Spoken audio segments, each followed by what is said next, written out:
बातें बताई हमने। लीडरशिप में हमने 3 बातें बताई है आपको। एक तो स्टाइल बताई है, 3 स्टाइल्स बताई, 3 ही हमने थ्योरी बताई।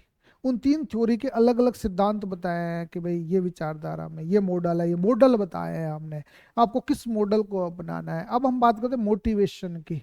अब मोटिवेशन भी कैसे हमारा हो। मोटिवेशनल मॉडल के लिए भी वही सिद्धांत है। आपके सिलेबस में तो है theory of motivation. Theory of motivation में भी शास्त्रीय विचारधारा है मोटिवेशन की, कि भाई शास्त्रीय विचारधारा तो कैरेट एंड स्टिक, गाजर और छड़ी का सिद्धांत। गाजर और छड़ी का सिद्धांत तो क्या कहता है, जो अच्छा काम करता है तो खिला दीजिए, नहीं तो डंडा मारिए, खिला दीजिए। गधा जो होता है उस गधे को क्या किया जाता है, गाजर दी जाती है, जब वो करता है मोटिवेट हो चलता जाता है। और जब वो काम नहीं करता उस छड़ी मारते हैं। तो कैरेट एंड स्टिक की उदाहरण वहां आई। मतलब ये एक कर्मचारियों को गधा मानता है, ये हुआ ना। दूसरा क्या हुआ, आ, पैसा तो आर्थिक मनुष्य की अवधारणा, काम कर रहा है तो पैसे दो, नहीं करता है तो मत दो, इकोनॉमिक मैन की अवधारणा। हाँ, तो ऐसी अवधारणाएं हमारी ये बताती है कि क्लासिकल थ्योरी है। दूसरा, मोटिवेशन आदमी किससे प्रभावित होता है, व्यवहारवादी विचारधाराओं में। व्यवहारवादियों में पढ़ेंगे मास्लो की आवश्यकता का सोपान, हर्जबर्ग का सिद्धांत पढ़े होंगे ना आपने। मास्लो, हर्जबर्ग, एल्डरफर का ईआरजी थ्योरी, ऐसी सिद्धांत है मोटिवेशन के। और मोटिवेशन कैसे होता है, क्यों होता है, क्यों चाहिए मोटिवेशन, कभी सोचते हो आप इनके बारे में कि मोटिवेशन कैसे मिले आपको। तो ये चीजों को देखना है। धन से तो एक स्थिति के बाद धन भी खत्म हो जाता है, तो क्या करेंगे, हैं। भय से हो जाता है तो भय से क्लासिकल थ्योरी, धन क्लासिकल थ्योरी। हमें बिहेवियरल थ्योरी पे जाना है और उसको प्रशासन में अप्लाई करना है। ये चीजें हम पढ़ रहे हैं तो आपके दिमाग में होनी चाहिए कि हमें प्रशासन में अप्लाई करना है। यदि आप एडमिनिस्ट्रेशन में अप्लाई करने लग गए, अपने कार्मिकों पर अप्लाई करने लग गए, सिचुएशनली, आपके बिहेवियरली, तो आप समझिए कि नेता हैं। और आप में खुद में एक स्पेशल ट्रेट्स तो होंगे ही आप में जो नेता बनने लायक हो। ये बातें हो गई। तो हम बात करते हैं, प्रेरणा लैटिन शब्द है मूवर्स, जिसके अर्थ का मतलब होता है गति करना, टू मूव करना। मूव, अभिप्रेरणा क्या करती है, व्यक्ति को किसी कार्य विशेष के प्रति उत्तेजित करती है। हाँ, लैटिन लाटिन एक ही तो बात है, लैटिन LATIN। बेसिकली क्या होगा, किसी व्यक्ति को किसी कार्य के लिए क्या करना, किसी विशेष उत्तेजित करना या उकसाना। प्रेरणा क्या है, एक इंटरनल पावर है, अदृश्य शक्ति है, हाँ, है ना, जो कार्य करने के लिए प्रेरित करती है। लेकिन व्यक्ति के व्यवहार को देखकर अनुमान लगाया जा सकता है मोटिवेटेड हो चुका है। बोलिए, जो वो बिहेव उसके अनुरूप करने लग जाए तो समझना कि वो मोटिवेटेड हो चुका है। क्रैच और क्रैच फील्ड ने भी एक आया कि प्रेरणा का प्रश्न क्यों का प्रश्न है। जैसे हम खाना क्यों खाते हैं बताइए, कि हम संतुष्ट होते हैं, भूख हमारी शांत होती है इसलिए खाते हैं, क्यों का प्रश्न है ये। प्रेम क्यों करते हैं, क्योंकि हमारे भाव क्या हो जाते हैं, सेटिस्फाइड होते हैं। धन क्यों चाहते हैं, क्योंकि हमारी आवश्यकताएं पूरी हो जाती है। काम क्यों करते हैं, ताकि हमें पहचान मिल सके, एक उत्पादन गतिविधियों में हम देश के विकास में काम कर सके। तीसरा, हमारी आय प्राप्त हो सके हमें निर्धारित, इसलिए हम कामकाज करना चाहते हैं। बोले समझ आया कि नहीं आया। गुड क्या कहता है, अभिप्रेरणा कार्य को प्रारंभ करने, जारी रखने और नियमित करने की प्रक्रिया है। अभिप्रेरणा फ्रेंड लुथांस क्या कहता है, जो किसी शारीरिक या मानसिक कमी या व्यवहार को सक्रिय करने वाली जरूरत या एक आवेग के साथ शुरू होती है, जिसका लक्ष्य कोई उद्देश्य या प्रोत्साहन होता है। आप में कोई फिजिकली या मेंटली कोई कमी आ गई है, उस कमी को वो पूरा कर दे, वो मोटिवेशन है। बोलिए। दूसरा, हम बात करें कि जरूरतों द्वारा शुरू किए गए लक्ष्यों को निर्देशित व्यवहारों की ओर इशारा करने वाला एक सामान्य शब्द है। अभिप्रेरणा सीखने का सर्वोत्तम राजमार्ग है। स्किनर ने कहा है कि अधिगम वही कर सकता है जो मोटिवेटेड हो। कहता है ना, घोड़े को घास तक तो ले जाया जा सकता है या पानी तक तो ले जाया जा सकता है, लेकिन उसको पिलाया तब जाएगा जब वो हो खुद पीने के लिए तैयार हो। थोंडाई के नियम है, अधिगम का सिद्धांत भी है आपके सिलेबस में। पता है आपको, लर्निंग हम सीखते कैसे हैं, हमारी मेमोरी कैसे बढ़ती है, मेमोरी लॉस क्यों हो जाती है, ये सारी चीजें आपके उसमें सिलेबस में है। तो ये एक साइकोलॉजिकल प्रोसेस है। कोई पूछे कि मोटिवेशनल क्या है, आपको यहाँ से आना है ना, कि एक साइकोलॉजिकल प्रोसेस है जो निर्धारित लक्ष्यों को प्राप्त करने के लिए व्यक्ति को ऊर्जस्वती मतलब एनर्जेटिक एंड एक्टिव बनाती है, ऊर्जस्वित और सक्रिय बनाती है। यही हुआ ना, मतलब आपको एनर्जेटिक बनाए रखती है और आपको एक्टिव बनाए रखती है, वो मोटिवेशन है, एक साइकोलॉजिकल प्रोसेस है। अब साइकोलॉजिकल प्रोसेस है तो इसका मोटिवेशनल साइकिल की हम बात करें कि मोटिवेशनल साइकिल कैसे चलता है। बेसिकली यहाँ 3-4 चीजें होती है, इसको कैसे हटाएंगे, बेसिकली हाँ, इसमें 3 चीजें होती है। पहला तो ये देखना है कि एक चक्र चलता है इसका। पहले तो हमें आवश्यकता होती है, देखिए इसमें आते है आवश्यकता। हम्म, ये नीड होती है हमें, नीड, किसी चीज की नीड हुई, तो नीड हुई तो हम क्या होंगे, ड्राइव होंगे, ड्राइव। ड्राइव मतलब उसके अनुसार चलेंगे, चालक है। हमें मान लीजिए भूख की, भूख लगी, है ना, तो भूख हमारा ड्राइव हो गया, है ना। फिर अराउजल, अंतर्नोद करेंगे। अंतर्नोद का मतलब ये होगा कि एक अंदर से पैदा होना चाहिए, हम क्या करें, क्या करें। फिर कर लिया तो आपने क्या हुआ कि डायरेक्टेड बिहेवियर, जिसके अकॉर्डिंग जो भी आप चाहते हो उसके अकॉर्डिंग आप बिहेव करेंगे, और बिहेव करने के बाद में आपको उपलब्धि मिल जाएगी। और उपलब्धि भी क्या होती है कि जो अराउजल रहेगा, जिसके लिए हम काम किया, वो थोड़े समय के लिए होता है, फिर वो रिडक्शन हो जाएगा, उसका उसमें घटाव हो जाएगा, फिर वापस 5-7 घंटे में आवश्यक भूख लगेगी, है, रिडक्शन ऑफ अराउजल, रिडक्शन। अब इसको अराउजल को बढ़ाना है तो वापस आवश्यकता होगी, फिर वापस ड्राइव काम करेगा, ड्राइव में फिर अराउजल होगा, अराउजल के बाद में एक्ट करेंगे आप, एक्ट करेंगे तो आप मोटिवेटेड हो जाएंगे। बोलिए, ऐसी तो स्थितियां बनती है, आपके साथ भी तो यही होता है। कई लोग कहते हैं कि साहब क्या करें, हमारी क्या नहीं हो रही, हमारी स्थिति भयावह हो रही है, हम क्या हो रहे हैं, हम कुछ नहीं कर पा रहे, हो जाते हैं डिमोटिवेटेड हो जाते हैं। उसकी वजह है कि रिडक्शन ऑफ अराउजल, अराउजल में कमी आ गई है। इसलिए अराउजल में वृद्धि होना बेहद आवश्यक है। बोलिए, समझ आया कि नहीं आया। हम्म, हम बात करते हैं नीड्स की। देखिए किसी वस्तु जैसे जल, वायु, है, भूख, भोजन आदि का अभाव होना आवश्यकता है। बोले यही तो अभाव है। दूसरा चालक, आपका चालक क्या है, चालक, ड्राइव, जब आवश्यकताएं अंतर्नोद में बदल जाए। अंतर्नोद क्या होगी, आवश्यकता के कारण आपको क्या होगा, टेंशन उत्पन्न होगा, तनाव उत्पन्न हो गया कि भाई क्या करें। आपने देखा होगा भूख जब लगती है तो हमारे ड्राइव, ड्राइव तो भूख हो गई, अराउजल कैसे उत्पन्न होगा। अराउजल उत्पन्न होने के लिए आप भागोगे, टेंशन पैदा कर लोगे कि यार क्या खाना है ना। तो जैसे भोजन प्राणी की आवश्यकता है तो उसमें भूख चालक है। उद्दीपन क्या होगा, उद्दीपन, उपलब्धि, ये इंसेंटिव्स हैं आपके। जिस वस्तु से आवश्यकता की पूर्ति होती है उसे उद्दीपन कहते हैं। जैसे भूख एक चालक है जिसे भोजन संतुष्ट करता है, इसलिए भोजन क्या है, उद्दीपन हो गया, स्टिमुलस हो गया है, स्टिमुलस कहते हैं ना। वहाँ थोंडाइक का, स्किनर के सिद्धांत पढ़ेंगे हम बीएड में। और मोटिव्स क्या है आपके, प्रेरक क्या है, प्रेरक क्या है, भूख, प्यास, काम, नींद, उपलब्धि, जिज्ञासा, आत्मसिद्धि आदि क्या है हमारे, बायोलॉजिकल और साइकोलॉजिकल है, सोशो साइकोलॉजिकल मोटिवेटर है ये।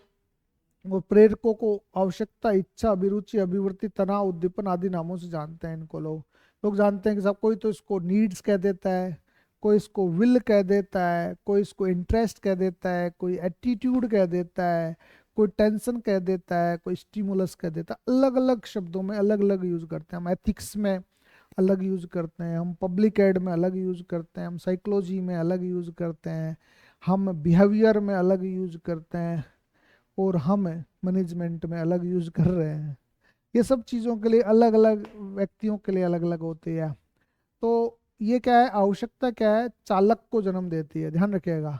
और चालक बढ़े हुए तनाव की दशा है, दिशा है, जो लक्ष्य निर्देशन के लिए प्रेरित करता है।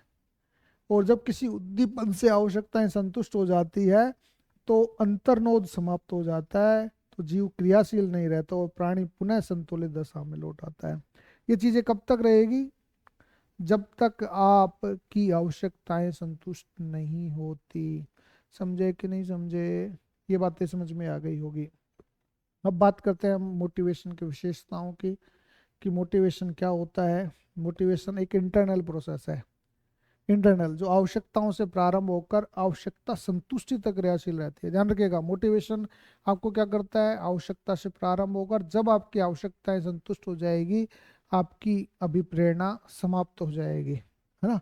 इसलिए व्यक्ति को मोटिवेटेड होते रहना चाहिए नई नई चीजों के प्रति, नई नई आवश्यकताओं के प्रति, ताकि वो अपना कामकाज सही ढंग से कर सके। नहीं तो वो क्या हो जाएगा? निष्क्रिय हो जाएगा। ये चीज़ है ना। मैं तो यही कहता हूँ कि जिन लोगों की आवश्यकताएं खत्म हो गई, जो लोग संतुष्ट हो गए, समझ लो वो मर गए, शीघ्र ही मर जाएंगे, ऐसा मैं कहता हूँ। और बिल्कुल 101% सत्य है। अभिप्रेरणा एक प्रक्रिया और परिणाम दोनों है।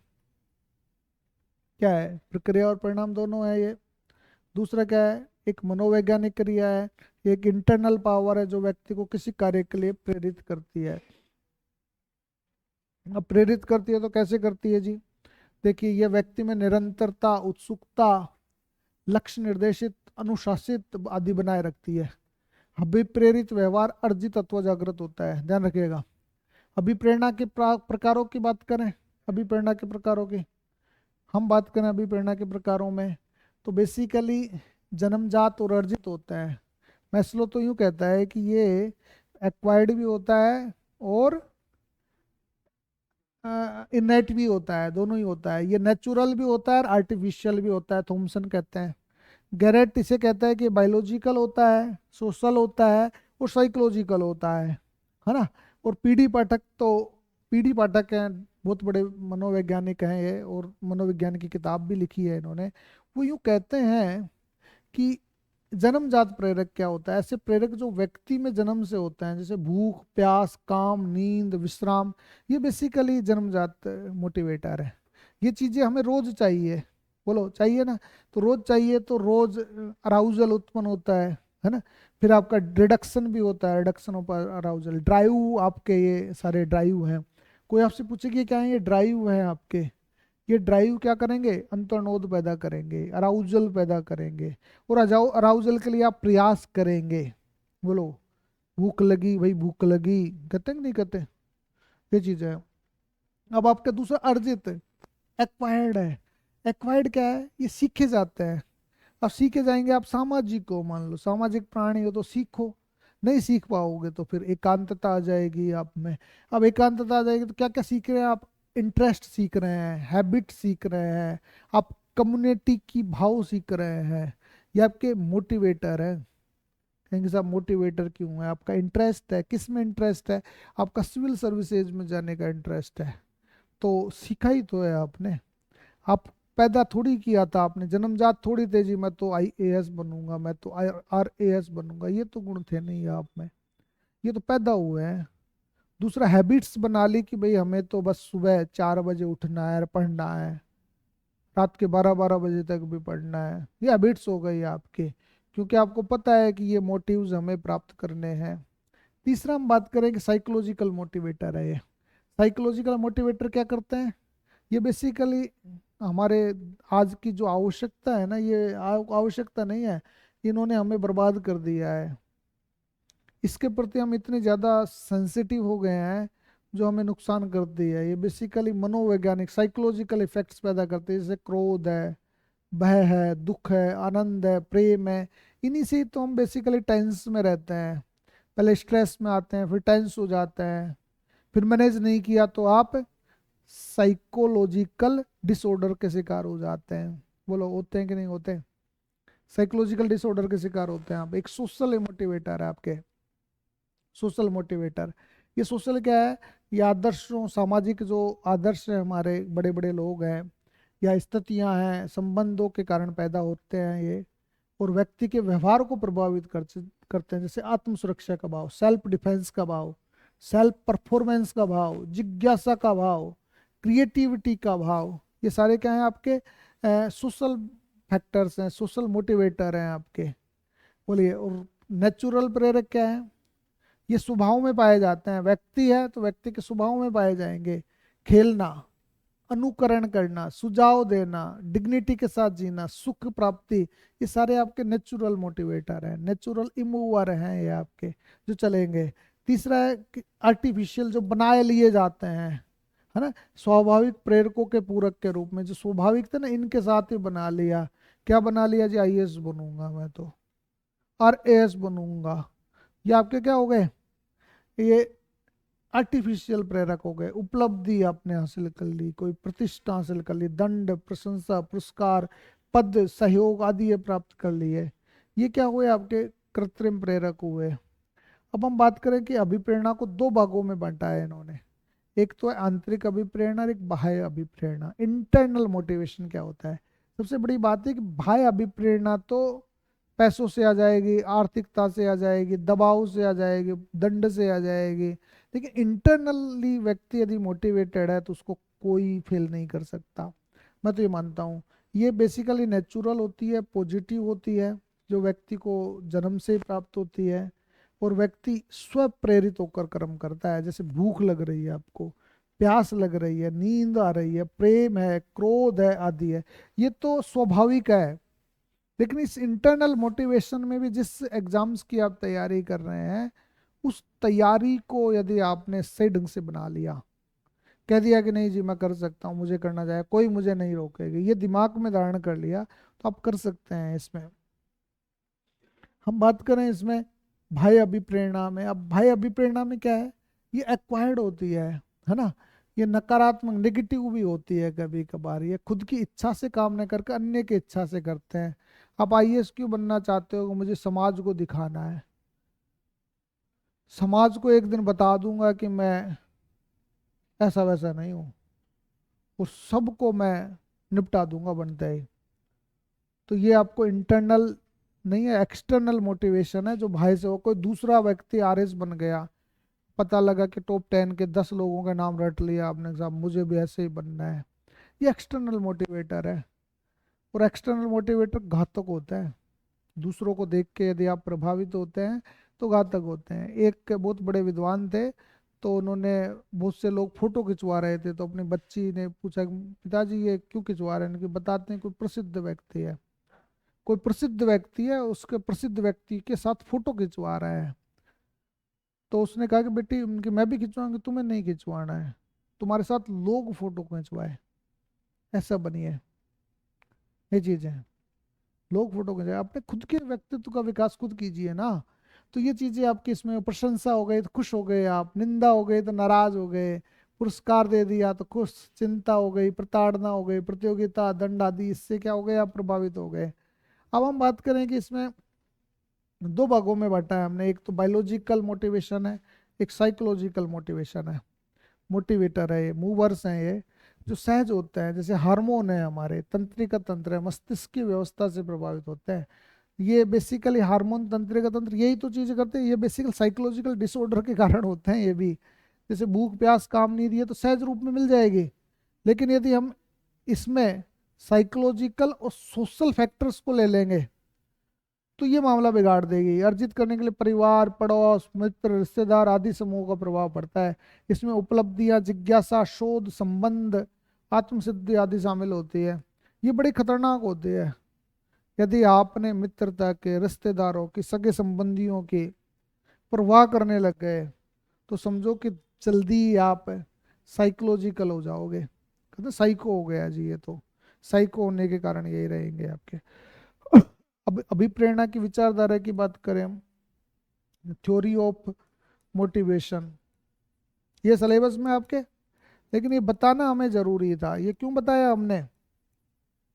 इसलिए बताया, यदि ये नहीं बताती, ये बिहेवियर में भी है ये बातें, वो बिहेवियर में लिख देना, बिहेवियर में तो ये लिख देना ऊपर की बातें, है ना, ऊपर की बातें हैं, और इसमें ये लिख देना है। अंतर है दोनों में ही। बिहेवियर में आएगा तो ऊपर वाला आएगा जो अब तक पढ़ाया है, और अब आएगा मैनेजमेंट में आएगा तो ये आएगा आपका थ्योरी। अब थ्योरी में हम बात करें, एक तो कंटेंट थ्योरी है और एक प्रोसेस थ्योरी है। कंटेंट थ्योरी तो हम पारंपरिक थ्योरी, जिसको क्लासिकल थ्योरी कहते हैं, बोलिए क्लासिकल थ्योरी कह सकते हैं इसको, क्लासिकल, जो आर्थिक कारकों के अर्थ में करती है और मानती है कि प्रत्येक कर्मचारी एक क्लासी के लिए आर्थिक मनुष्य है जो अपनी आर्थिक आय को बढ़ाने में दिलचस्पी रखता है। ये मानती है हर व्यक्ति एक इकोनॉमिक मैन है, जो पैसा चाहता है हर आदमी, और इनके लिए क्या करता है, व्यक्ति की आवश्यकता को पूरी कर दीजिए, उसकी कंटेंट्स को, उसके प्रलोभन को, संतुष्टि को, पुरस्कार से प्रभावित होता है। मतलब ये क्या से जुड़ी हुई है, क्या मतलब उसका मोटिवेशन क्या है, और वो मोटिवेटेड कैसे होता है, प्रक्रिया क्या है, कैसे को बल देती, प्रोसेस कैसे, और क्या मतलब डेफिनेशन कि भाई क्या है मोटिवेशन। ये कहता है कि जी पैसा कमाओ, ये मोटिवेशन है, और पैसे से होता है। विचारधारा कैसे होती है, कैसे प्रेरणा से जुड़ी है। कोई पूछे कि आपके अंतर वस्तु विचारधारा और प्रक्रिया विचारधारा में अंतर बताइए, तो आप ये बता सकते हैं, है ना।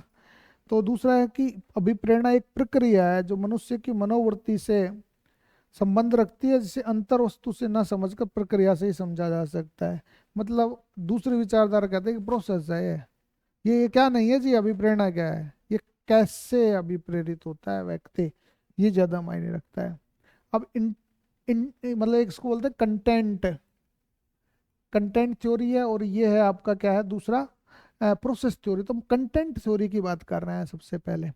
कंटेंट थ्योरी जो परंपरागत विचारधारा पर आधारित है, और परंपरागत विचारधारा क्या कहती है, मनुष्य एक इकोनॉमिक मैन है, मनुष्य एक सोशल मैन है, ये कैरेक्टरिस्टिक सिद्धांत से प्रभावित होती है, ये एक्स और वाई सिद्धांत है। पढ़ा होगा ना, उस दिन बात हुई थी, ये आवश्यकता सोपान सिद्धांत, द्विकारक सिद्धांत आदि इसमें आता है। अब आते हैं तो बताइए जी क्या करें, कि इसमें फ्रेडरिक टेलर का वैज्ञानिक प्रबंधन है। पढ़ा तक नहीं पढ़ा था हमने पब्लिक एडमिनिस्ट्रेशन में, फ्रेडरिक टेलर, जिसमें बताया था कि बोनस दो, काम करो, एक निर्धारित कार्य के मानक दे दो, और टाइम एंड स्पीड थ्योरी दी थी उन्होंने, दी थी कि नहीं देते, कार्यात्मक फोरमैनशिप सिद्धांत दिया था उन्होंने, दिया था कि नहीं दिया था। और ये कहा था कि व्यक्ति को ज़्यादा से ज़्यादा काम कराना है तो उसको बोनस की अवधारणा दे दो, एक्स्ट्रा पैसे दो, वो काम करेगा, उत्पादन ऐसे बढ़ेगा। कि मनुष्य आर्थिक कारकों से अधिक प्रभावित होता है, जैसे वो पारिश्रमिक, बोनस, ये इसके मोटिवेशन हो गए। उसको पहले तो पारिश्रमिक दो, रेमोनरेशन, रेमोनरेशन के बाद में उसको बोनस दे दो तो खुश हो जाएगा। दूसरा इन्होंने बताया कि सोशल मोटिवेशन है, सोशल मोटिवेशन ये एल्टन मेयो का है, एल्टन मेयो का। पढ़ा तक नहीं पढ़ा था, मानव संबंध विचारधारा एल्टन मेयो की, जिसमें हाथोन प्रयोग हुए थे। हाथोन प्रयोग याद है कि नहीं है आपको पब्लिक एडमिनिस्ट्रेशन में। हाथोन प्रयोगों से यह सिद्ध हुआ कि मनुष्य आर्थिक मनुष्य नहीं है, बल्कि वह समूह से प्रभावित होता है, एक पीयर से प्रभावित होता है, पीयर मतलब ग्रुप से प्रभावित होता है, और ग्रुप ही मोटिवेशन का कारक होता है उसमें। तो ये अनौपचारिक समूह की बात करता है कि अंतर्व्यक्तिक संबंधों से प्रेरित होता है वो, ये हमने बता दिया क्या, है ना। फिर हमने बताया कैरेक्टरिस्टिक थ्योरी। कैरेक्टरिस्टिक थ्योरी ये कहता है कि जब कोई व्यक्ति निर्धारित मानकों के अनुरूप काम करता है तो उसको रिवॉर्ड दे दीजिए, नहीं करता है तो पनिशमेंट दे दीजिए, गाजर एंड छड़ी, कैरेक्टरिस्टिक। इसको एक्स और वाई सिद्धांत कहते हैं। एक अभिप्रेरणा का एक्स वाई सिद्धांत क्या, डगलस मैकग्रेगर का है ये, मैकग्रेगर का सुना होगा, ये कई बार एग्जाम्स में आया है। मैकग्रेगर के एक्स व वाई थ्योरी को बताई है। बेसिकली एक्स विचारधारा तो यूँ कहती है कि निर्देशात्मक प्रबंधन है, कि व्यक्ति काम नहीं करता, कराया जाता है। और वाई सिद्धांत ये कहता है कि व्यक्ति स्वतः ही काम कर लेता है, उसको कहने की जरूरत ही नहीं है। मतलब एक तो निर्देशात्मक हो गई, एक पार्टिसिपेटरी हो गई। बोलो ये भागीदारी हुई कि नहीं हुई, ये आपकी डायरेक्टिव हुई कि नहीं हुई, बोलिए समझ में आया कि नहीं आया। मतलब एक सिद्धांत तो कहता है कि मनुष्य मूलतः कामचोर होता है, वो करना ही नहीं चाहता अपनी मर्जी से काम, उसको तो डंडा मारिए तब करेगा काम, उसको तो इकोनॉमिक इंसेंटिव्स दीजिए तब करेगा काम, या उसको डायरेक्टिव कीजिए आप तब करेगा काम। दूसरा यह सिद्धांत कहता है, इसने बाद में थोड़े दिनों बाद में उसको पश्चाताप हुआ कि मैंने तो गलत दे दिया एक सिद्धांत, तो इसने वाई सिद्धांत दिया। वाई सिद्धांत में बताया कि नहीं जी, मनुष्य खुद भी करता है। तो इसकी विशेषता क्या है, एक्स विचारधारा की हम बात करें, व्यक्ति स्वभाव से ही आलसी होते हैं तथा कार्य को नापसंद करते हैं। क्या आप भी हैं? हैं। वह उत्तरदायित्व टालने का प्रयास करता है, वो नहीं चाहता कि उसको रेस्पॉन्सिबिलिटी मिले, नहीं चाहता ना। वह नियंत्रित और निर्देशित होना पसंद करता है। उत्पीड़न, दंड और धमकी आदि होता है, उसका मतलब वो उससे प्रभावित होता है। नियंत्रित मतलब कंट्रोल्ड होना पसंद करता है, डायरेक्टेड होना पसंद करता है, चाहे उसको धमकी मिले, चाहे दंड मिले, चाहे उसको प्रताड़ना मिले, वो करेगा, तब करेगा काम। वो अभिप्रेरणा का नकारात्मक अभिप्रेरणा से पुश होता है, पुश मैकेनिज्म पर आते, तो पुश, ये पुश है, वो पुल है। अंतर देखिएगा, आपसे पूछे एक्स और वाई विचारधारा में अंतर बताइए, तो ऐसे बताना है, वो पुश है, ये पुल है ना, ये चीजें।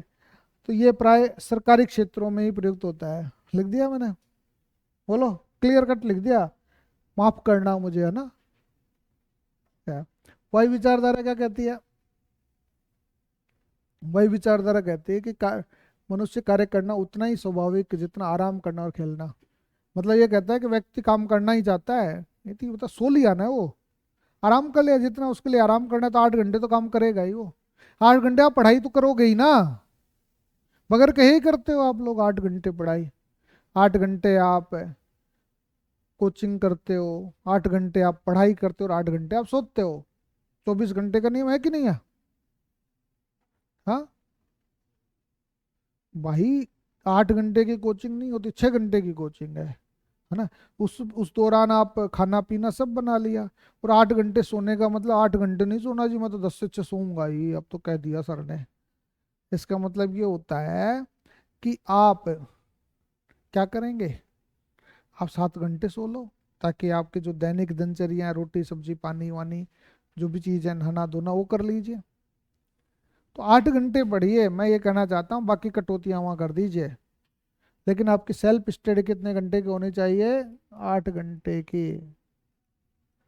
8 घंटे की सेल्फ स्टडी हो, और क्या कर रहे हो, कोचिंग है आपकी, कोचिंग है 8 घंटे, और जो वर्क प्लेस पे कामकाज कर रहे हैं, वर्किंग मैन है, वो 8 घंटे वर्किंग, और स्लीपिंग मोड है आपका, स्लीपिंग में ही खाना पीना है, इसमें इसमें 8 घंटे, हो गए 24 घंटे। ये फॉर्मेट फॉलो करोगे तो आप ज़्यादा प्रभावी रहेंगे। कोशिश करो कि 8 घंटे हमारी सेल्फ स्टडी हो, यदि सफल होना है तो, सफल होना है तो। और वर्किंग प्लेस पे आप काम कर रहे हो किसी भी कार्यालय में, वहाँ 8 घंटे दीजिए, फिर भूल जाइए 8 घंटे देना है हमें। अब हम बात करें ये बेसिकली संगठनात्मक उद्देश्यों की प्राप्ति के लिए प्रतिबद्ध है, स्वनियंत्रित तो स्वनिर्देशित है, इसमें जरूरत नहीं है किसी दूसरे व्यक्ति की। वो व्यक्ति उत्तरदायित्व ढूंढता है, वो कहता है, कई लोग तो होते हैं रेस्पॉन्सिबिलिटी आते हैं, मुझे जिम्मेदारी दे दो, मैं काम करूंगा। तीसरा है कि व्यक्ति सक्षम कल्पनाशील और सृजनात्मक होता है, व्यक्ति का पुल मैकेनिज्म है ये, जो प्राय निजी क्षेत्रों में पाया जाता है, निजी क्षेत्रों में पाया जाता है, प्राइवेट सेक्टर्स में पाया जाता है। बोलिए।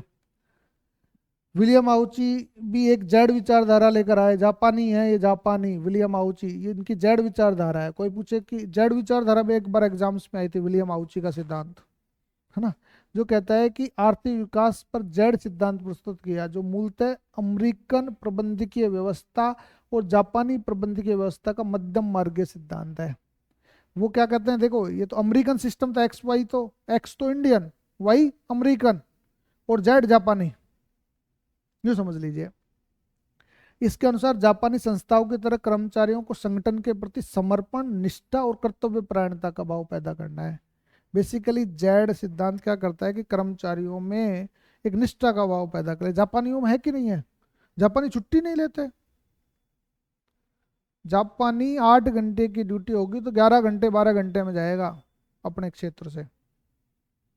लॉयल्टी है, ईमानदार होते हैं वो काम के प्रति, हमारी तरह कामचोर नहीं होते। ये समझिए आप इन चीज़ों को।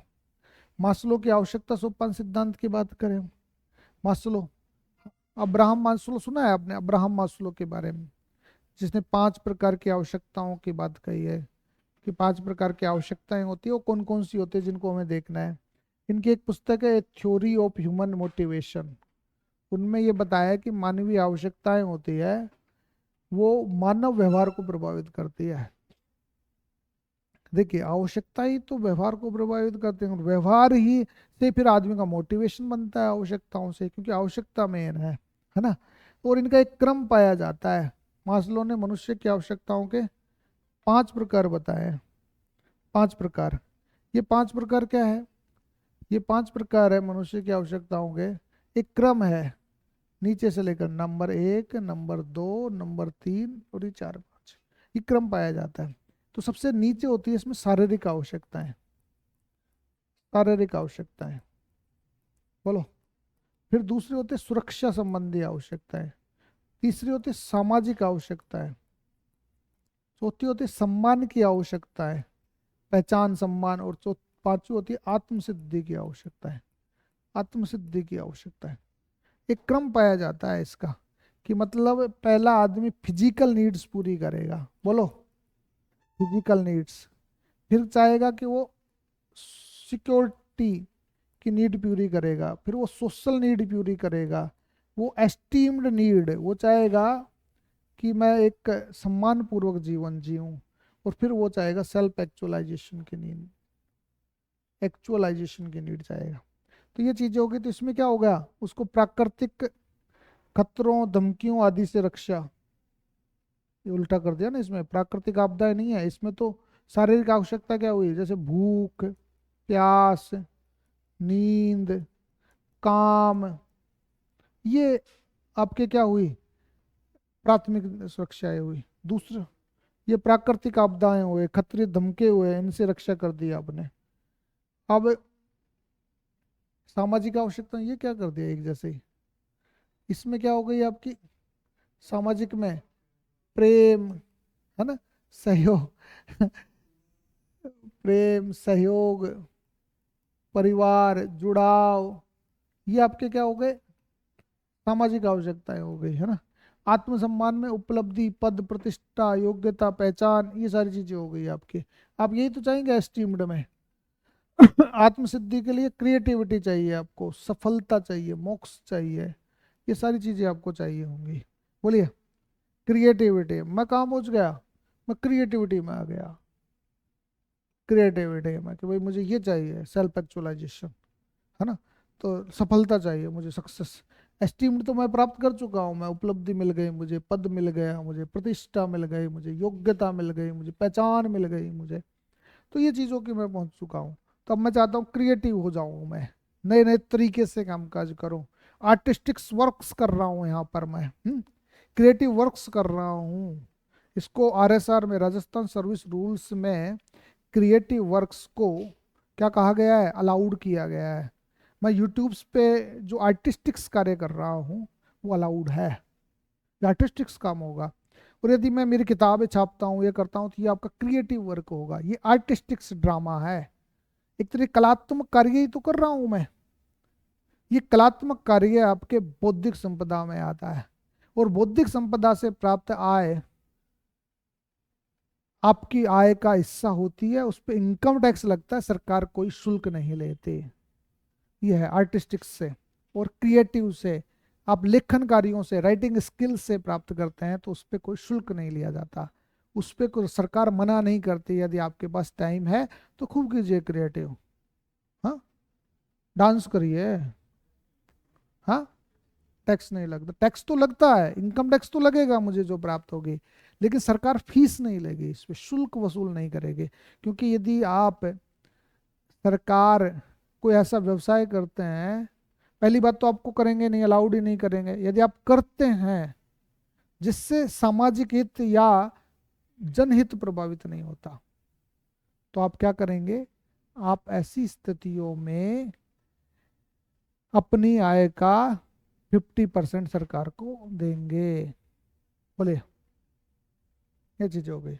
अब हम बात करते हैं इसमें कि इन आवश्यकताओं को जन्मजात और अर्जित आवश्यकताओं में विभाजित किया जा सकता है। जन्मजात तो कौन थी, शुरुआत की थी, दो, बोलो। तीसरी सामाजिक सम्मान की और आत्मसिद्धि की क्या हुई, अर्जित आवश्यकताएं होगी। ये तो हम करेंगे ना, ये तो हम एक्वायर्ड करते हैं, बोलिए।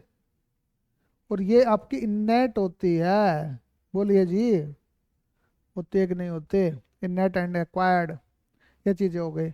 अब जैसे खाना पीना सोना सांस लेना, ये तो हो गई, ये तो मैं बता ही चुका हूँ। हर्जबर्ग का द्विकारक सिद्धांत की बात करें, देखिए जो मोटिवेशनल थ्योरी थी इसकी, आवश्यकता की need theory of motivation, basically ये मास्लो के थे। अब हर्जबर्ग की टू फैक्टर थ्योरी है। द्विकारक का मतलब टू फैक्टर थ्योरी। ये टू फैक्टर थ्योरी में ये कहता है कि व्यक्ति दो चीजों से प्रभावित होता है द्विकारक से। पहली तो क्या है, हाइजीन कारक। हाइजीन कारक, हाइजीन कारक बोलते हैं स्वास्थ्य घटक। स्वास्थ्य घटक से व्यक्ति मोटिवेट होता है। दूसरा होता है उन्होंने अभिप्रेरक कारक। अभिप्रेरक कारक मोटिव कारक है दूसरा, मोटिव कारक। ये दो कारक हैं जिसकी वजह से व्यक्ति क्या होता है, मोटिव होता है, अभिप्रेरणा लेता है। इनकी एक किताब थी द मोटिवेशन टू वर्क और work and the nature of man, जिसमें ये बताया कि हाइजीन कारक, जिसको मेंटेनेंस कारक कह सकते हैं, बेसिकली व्यक्ति हाइजीन क्या हुआ, स्वास्थ्य घटक। हमें यूँ समझ लीजिए, हम वेलनेस सेंटर में क्यों जाते हैं, हेल्थ एंड वेलनेस सेंटर में क्यों जाते हैं, हाइजेनिक होने के लिए, स्वास्थ्य को बढ़ावा देने के लिए, मेंटेनेंस के लिए। कुछ ऐसे कारक होते हैं हमारे जीवन में जो हमें मेंटेनेंस देते हैं, जिनसे व्यक्ति मोटिवेट होता है, लेकिन एक स्थिति तक मोटिवेट होता है। फिर उसकी जो उपलब्धि, पहचान, आवश्यकता, वो सारी चीजें कहाँ हो जाएगी, वो उसके मोटिव फैक्टर्स में चली जाएगी। ये यूं कहता है कि ये दो कारक किसी को तो हाइजेनिक फैक्टर्स डिमोटिवेट कर सकते हैं। जैसे वेतन है, वेतन यदि किसी के आता है तो मोटिव मिलता है, उसको हाइजेनिक मिलता है, मेंटेनेंस मिलता है। और कई लोगों के लिए मोटिव काम नहीं करता, मेरे जैसे लोगों के लिए वेतन वो दुख देता है। पदोन्नति कई लोगों को मोटिव करती है और मुझे डिमोटिवेट करती है पदोन्नति। लगता है कि यार जो चीजें जिस स्तर से मुझे जानी चाहिए तो वो स्तर तो मिला ही नहीं, तो डिमोटिवेट करेगी। लेकिन अचीवमेंट्स यदि मुझे मिलता है किसी भी प्रकार का, वो मुझे मोटिवेट करेगा, चाहे किसी भी पद पर रहकर मिले। तो ये बेसिकली हाइजीन कारक वहां तो जो सारे मोटिव थे, या हाइजीन कारक और मोटिव कारक दोनों ही किसी व्यक्ति के लिए क्या हो सकते हैं, मोटिव और डिमोटिव दोनों हो सकते हैं। जैसे मान लो मेरी उपलब्धि से आप यदि परेशान हो तो आप डिमोटिव हो गए, मेरी उपलब्धि से नुकसान हुआ कि नहीं हुआ, डिमोटिव हो गए और मैं मोटिव हो गया। मेरा वेतन आपको मोटिव करता होगा लेकिन मुझे डिमोटिव करता है, और मिलना चाहिए, हाँ? और मिलना चाहिए। पदोन्नति आपको मोटिव करती होगी, मुझे डिमोटिव करती है, मुझे डिमोटिव करते हैं। ये हर्जबर्ग कह के गया, मैं नहीं कह के गया, हर्जबर्ग कहता है, जिसमें ये कहता है कि हाइजीन कारक, इसको एक्सटर्नल फैक्टर्स कहते हैं, ये कार्य असंतुष्टि और संतुष्टि दोनों प्रदान करते हैं। अब बेसिकली कार्य असंतुष्टि कैसे होती है, कंपनी की नीति, बोलिए, कंपनी की नीति पॉलिसी है, वो मान लीजिए ऐसी पॉलिसी है आपसे प्रोडक्शन करवाए सारे दिन भर तक, तो आपको डिमोटिव करेगी कि नहीं करेगी, एक्सटर्नल फैक्टर्स है कि नहीं है ना। दूसरा आपका प्रशासन, प्रशासन भी डिमोटिव करता है, होता है ना, रेड एडमिनिस्ट्रेशन वाले परेशान कर रहे हैं। तीसरा आपका सुपरविजन, कोई आदमी आपके यहाँ सुपरविजन करना चाहता है तो आप कहोगे यार कहाँ से आ गया है, इंस्पेक्टर ही झाड़ रहा है ना, सुपरवाइजर ही झाड़ रहा है। कार्य दशाएं, वर्क कंडीशंस भी आपको डिमोटिव करती है। आपके वेतन, पद, समूह संबंध, कार्य सुरक्षा, ये क्या है, मोटिव फैक्टर्स है। और जबकि वो हाइजेनिक फैक्टर्स हैं। जबकि मोटिव फैक्टर्स कौन से हैं, जो संतुष्टि देते हैं, जैसे उपलब्धि संतुष्टि देगी, आइडेंटिटी संतुष्टि देगी, खुद काम करेंगे, देखिए खुद काम करना, जैसे मैं मेरा खुद का काम कर रहा हूँ मुझे मोटिवेट करता है, लेकिन सरकार का करता हूँ तो डिमोटिवेट करता है। बताओ क्या स्थिति हो गई, वो हाइजेनिक हो गया मेरे लिए और ये मोटिव फैक्टर हो गया, है ना। जिम्मेदारी, उन्नति, रेस्पॉन्सिबिलिटी यदि मुझे मिलती है कोई, तो मुझे मोटिव करेगी। सरकार के काम में मुझे कोई अच्छा पद दिया जाता है तो मैं मोटिव होऊंगा, मैं काम करूंगा। और यदि वही ढाक के तीन पात वाली स्थिति होती है तो मैं डिमोटिव होऊंगा। तो ये चीजें होती है। तो संतुष्टि और असंतुष्टि एक दूसरे के विलोम है और दो ध्रुवीय हैं, टू पोलर है ये। किंतु हर्जबर्ग ने इसे एक ध्रुवीय माना है। उन्होंने कहा एक ही चीज की दो बातें हैं। वो व्यक्ति कहता है कि यदि कोई व्यक्ति संतुष्ट होता है तो इसका आशय नहीं कि वह संतुष्ट नहीं है। बोलो, जो सेटिस्फाइड है तो डिससेटिस्फाइड भी तो हो सकता है, किसी दूसरे कारणों में हो सकता है, बताएंगे। इसी प्रकार यदि कोई व्यक्ति असंतुष्ट है तो वह संतुष्ट भी हो सकता है। उसी कारक को मैं बताऊंगा। आपके लिए मेरी तनख्वाह क्या रखती है, सेटिस्फाइड है, लेकिन मेरे लिए डिससेटिस्फाइड है। मेरे लिए भी, अच्छा मेरे लिए मोटिवेशन की बात करें, एक अच्छी इनकम मेरे लिए मोटिव हो सकती है, लेकिन एक स्तर के बाद में वो तनख्वाह भी मेरे लिए मायने नहीं रखती। इसलिए मोटिव डिमोटिव साथ साथ चलते रहते हैं। क्या हो गया? हाँ भाई, इसमें से गायब कर दिया तूने पेज। हाँ, इसने 2 पेज गायब कर दिए ना। इसमें हम बात करें कि बेसिकली हम बात करें इसकी यहीं पे ही। हम्म, हर्जबर्ग ने ये बताया कि यदि कोई व्यक्ति यदि असंतुष्ट है तो उसमें 69% हाइजीन फैक्टर्स का है। ध्यान रखिएगा, एक उदाहरण दिया है उन्होंने। यदि कोई व्यक्ति असंतुष्ट है तो 69% तो किसका है? हाइजीन कारकों का, और 31% उसका मोटिव फैक्टर्स उसमें जिम्मेदार है संतुष्टि में। यदि कोई व्यक्ति संतुष्ट है तो उसमें 81% फैक्टर्स मोटिव कारकों का होता है, और 19% मात्र हाइजीन कारकों का होता है। मतलब मात्र 19% हाइजीन कारकों से व्यक्ति सेटिस्फाइड होता है। बाकी 81% जो सेटिस्फाइड होता है वो कौन से हैं? ये तो हमने इसमें चित्र में बताया है।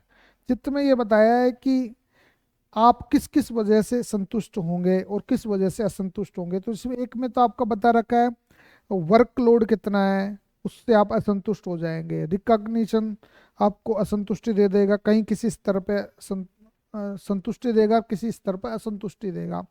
तीसरा हमने प्रमोशन बताया, चौथा वेतन बताया है, पांचवा व्यवसायिक विकास बताया, इनका परसेंटेज बताया है। उसके आधार पर आप कामकाज देख सकते हैं इसमें। बोलो, ये 2 प्रकार के थे। एक तो हर्जबर्ग का परिणाम था, ये जो निशान लगा रखे ना, ये ऐसे वाले स्टेट लाइन में, तो ये हर्जबर्ग का था। एक लेबोरेटरी थी, मेडिकल लेबोरेटरी का एक परिणाम था, जो ये बताते नीचे वाली चीजें। तो आपको किस प्रकार से मोटिव और डिमोटिवेट कर रहे हैं, 2 परिणामों से तुलना की गई है इसमें। समझ में आया कि नहीं आया ये चीजें? अब ये चीज आती है तो इसको तुलना करेंगे तो और अच्छी तरीके से समझ में आ जाएगा। जैसे हम बात करें कि मास्लो की और हर्जबर्ग के मॉडल की, तो जो मास्लो का सिद्धांत है हमारा, ये 5 प्रकार का था। ये इसकी जो 3 विचारधाराएं हैं शुरुआत की, नंबर 1, 2 और 3, ये 3 विचारधारा तो हाइजेनिक फैक्टर को बताती है, हाइजेनिक फैक्टर, है ना।